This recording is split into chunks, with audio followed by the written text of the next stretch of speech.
Nazim, PPM ने Khurshid Shah supreme court में ज़मानत लाइ ॾिनल दरख़्वास्त वापस वठी छॾी आहे। उन हवाले सां वधीक तफ़सील ॿुधाए रहियो आहे मेरा टीवी जो रिपोर्टर मुदस्सर राजपूत। जी मुदस्सर, छा तफ़सील आहिनि?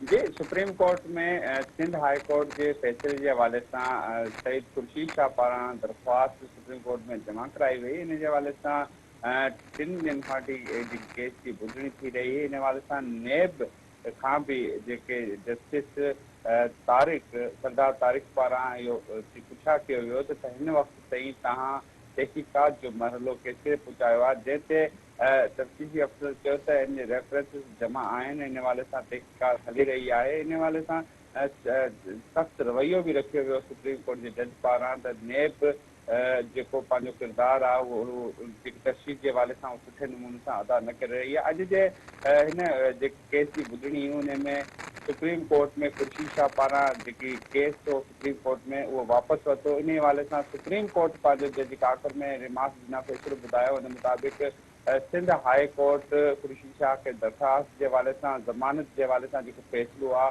वो 1 महीने के अंदर ॾिए। इन के तहत ही सईद खुर्शीद शाह जो सुप्रीम कोर्ट में जी दरख़्वास्त हुआ वापस वरिती। जी मुदस्सर, जी मेहरबानी।